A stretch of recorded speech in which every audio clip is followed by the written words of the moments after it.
The Many Adventures of Winnie the Pooh is, in my opinion, one of the most beautifully made, heartwarming, and comforting films of all time. It is so wonderfully unique in its narrative, characters, and intent, masterfully blending the original stories by A. Milne with the whimsical magic of the early Disney films. It's a film that has stood the test of time in every imaginable way and exists as a powerful, nostalgic pillar of many, many people's childhoods, mine included.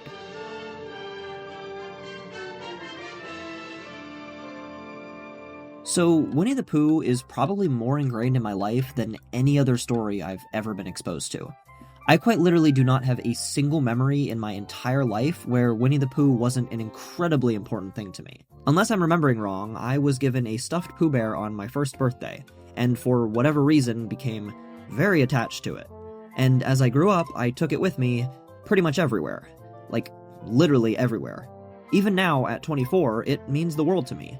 Pooh sits on my nightstand all the time, essentially a constant physical embodiment of my entire childhood. So when I say that this film, The Many Adventures of Winnie the Pooh, means a lot to me, I really, really mean it. I've seen it more times than I can count, and virtually every single frame of the entire film evokes deep, strong memories and comfort. Christopher Robin, you never can tell with me. And all the same goes for the book, actually. I've read that thing like a million times, and it never gets old. I think it's fair to say that the core heart of what makes Winnie the Pooh stories so special is the characters, each and every one of them. There are 12 pots of honey in my cupboard, and they have been calling to my tummy. They have? Everything in this story is, of course, based off of a real boy, Christopher Robin Milne, who grew up during the 1920s. And so it naturally has a very strong and authentic influence from what childhood is really like, and all that comes with it. Imagination, play, innocence, and etc. I will say, though, briefly, that as incredible as this story is, and as much as I'll be singing its praises, if you don't already know, there is a very sad backstory to all of this.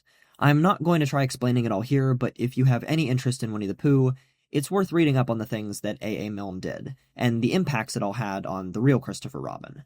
I'm always one to argue for the separation of art versus artist, though, so I'll still continue celebrating this story for what it is, but yeah, it's very much worth being educated on. Anyway, the characters, the heart of the story.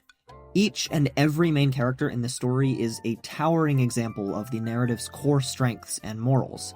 Every character is deeply kind, deeply caring, considerate, compassionate, empathetic, and loving.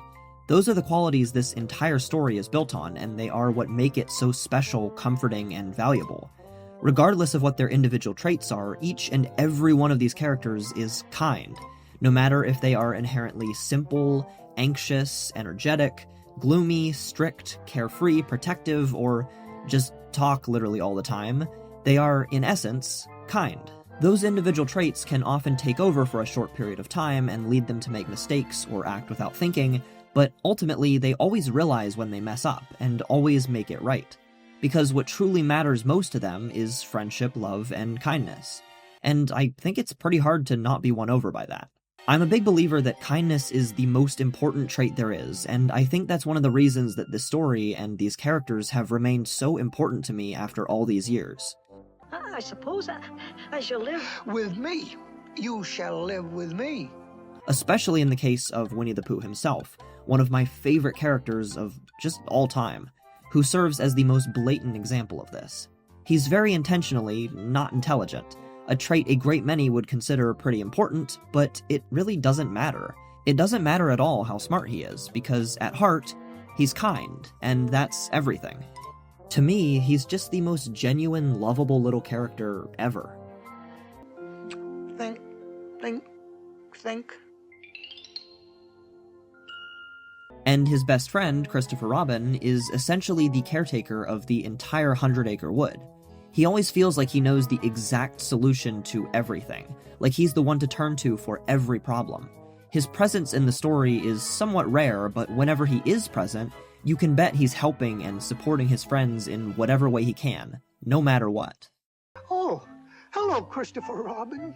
Oh, thank goodness you're safe. This core kindness can be found in virtually every aspect of the story, perhaps most notably in the writing. The way that every character speaks to each other is so unfailingly genuine, wholesome, and childlike. They always mean well, and you can tell they care in all that they say and all that they do. Barely a moment goes by where a character isn't choosing another person's happiness over their own, or going out of their way to support another.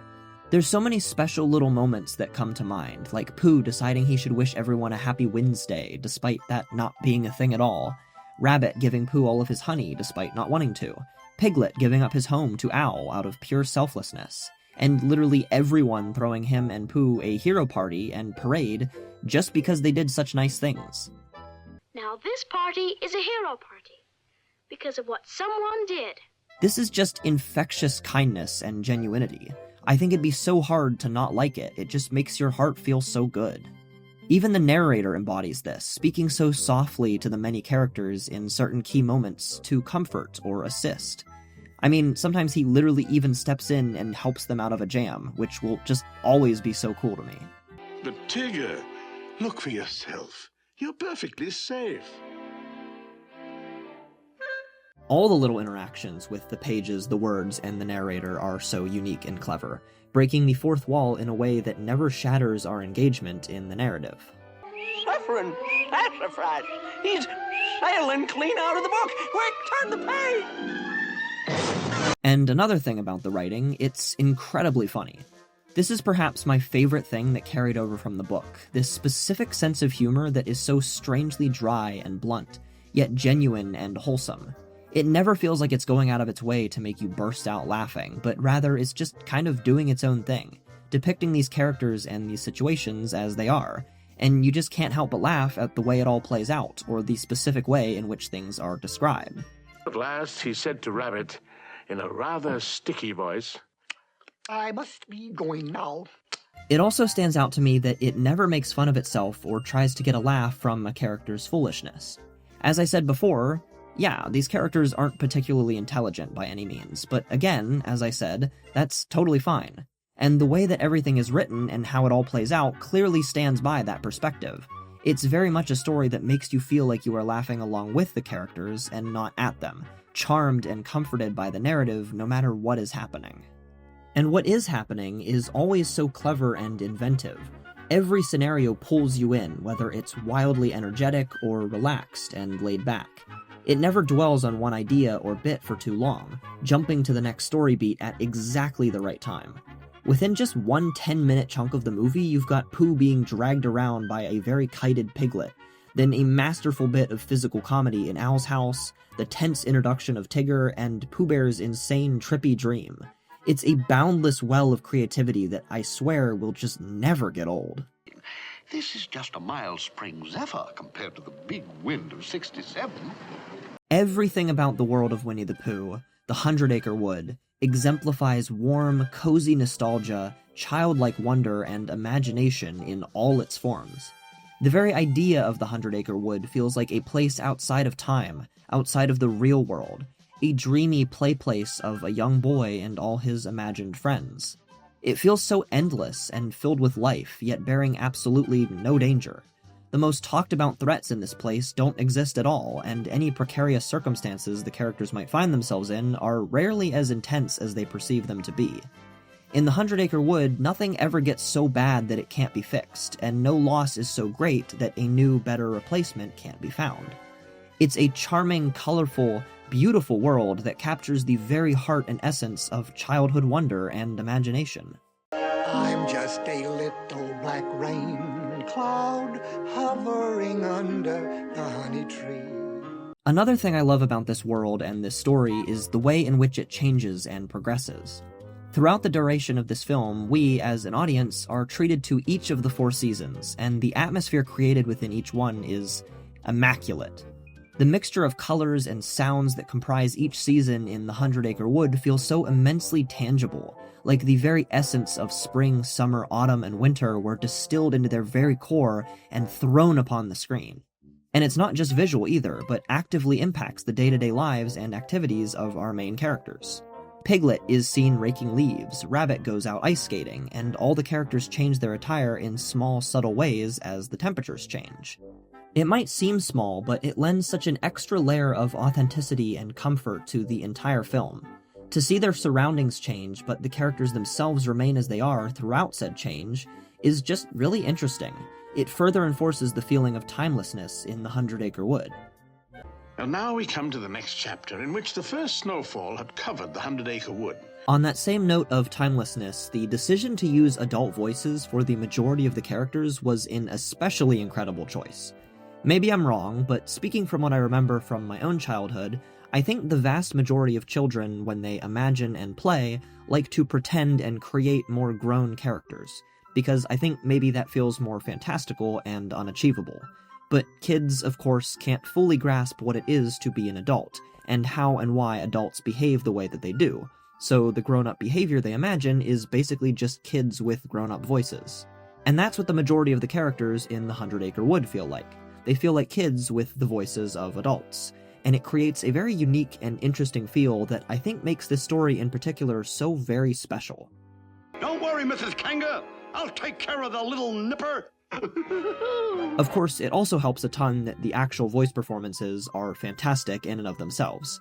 Every single performer managed to convey such a powerful level of authenticity, wholesomeness, and sincere believability to their characters. It's truly very impressive. Jaguars always call, "Hello," and when you look up, they drop on you. Everything I've just described is brought to life beautifully by the absolutely, indescribably gorgeous animation. I think I've said it before, but traditional hand-drawn, two-dimensional animation is my favorite art form in the entire world. It's beyond timeless, endlessly impressive when done well, and quite literally allows for the depiction of anything, the only limit being the artist's own imagination. The character models are all so adorable, the backgrounds are all so detailed, the movements of each and every character are so expressive. And the colors in every scene were all perfectly selected, and contrast with each other fantastically. Every single frame of this movie is an outpouring of love and passion. Every detail was a labor of love, and all done to bring this beautiful narrative to life, merging the 70s Disney aesthetic with the aesthetic of the original book. It's just amazing. Well, it all comes, I suppose, out from liking honey so much. The music in this film is also phenomenal, and perhaps the most impressive thing expanded upon from the book. Each piece is scored and performed so wonderfully, radiating such an infectious tone of joy, comfort, and childlike whimsicality, just like the rest of the film. I love the variety, too. Most of the songs are intended to feel as if they were made up and sung on the fly by the characters, and it really does feel that way. Pooh and his friends are all so carefree and innocent, and it's just infinitely endearing how they come up with little songs throughout their days, about whatever it is they might be doing. Hum dum dum diddy dum, hum dum dum. Oh, the wind is lashing lustily. But I also love the many brief songs that accent certain small moments, turning things that might have been mundane into something peppy and fun. It's just such a nice touch to have so many little moments have a full chorus belting out what's happening on screen, pretty much acting as a secondary form of narration. And the rain came down, down, down, so Piglet started tailing. And, of course, the instrumental score, though much more subtle than the other music in the film, fits snugly into place with everything else. It's very light and very soft, but goes a long way in accenting scenes of all kinds, whether their intention is to be joyful, sad, tense, or exciting. I also would never be able to make a video about this movie without mentioning the Heffalumps and Woozle song in particular. A heffalump or woozle is very confusal. This thing right here, this song, as much as I love it, I always have to accept that if I'm going to be watching this movie again, it'll just be stuck in my head for days. A heffalump or woozle's very sly. I actually have no idea how it's so catchy. As for what the story of The Many Adventures of Winnie the Pooh is, well, I mean, it's in the title. It's a little over an hour of various adventures taking place in the lives of these characters. It's a lot like a bunch of little mini episodes of a TV show, all strung together into movie length. There's not much of a connective tissue between the various things that happen, and really, aside from the evolution of the weather and seasons, you could rearrange all of these little chapters and get a pretty similar experience.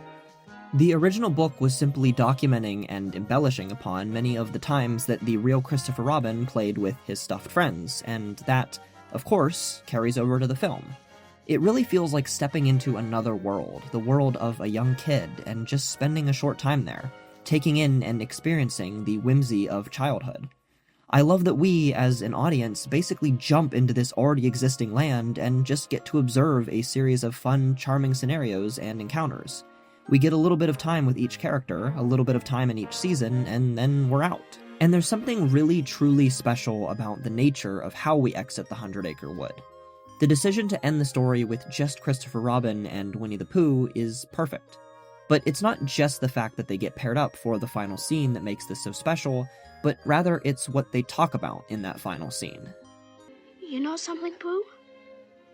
I'm not going to do just nothing anymore.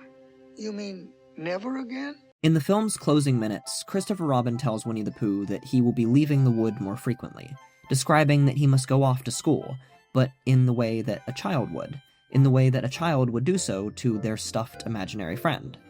Christopher Robin and Winnie the Pooh discuss this change, and though it's not ideal for either of them, they make certain that they both know they will always be there for each other, no matter what.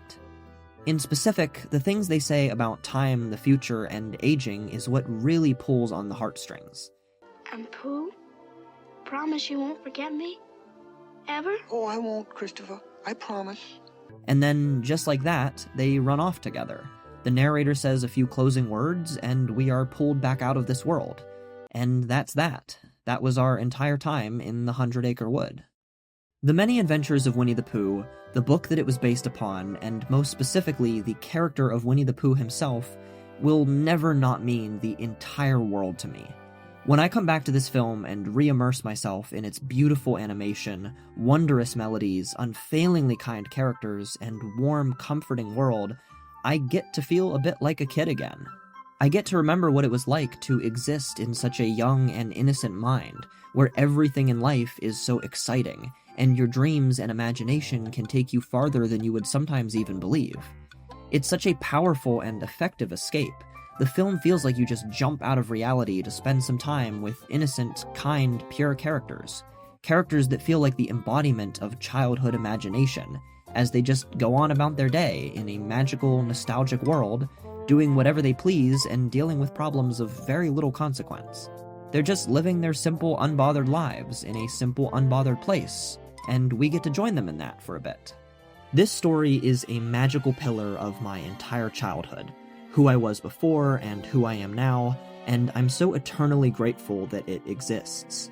To me, Winnie the Pooh will always be special, and entering the 100-Acre Wood will always be an adventure I want to come back to.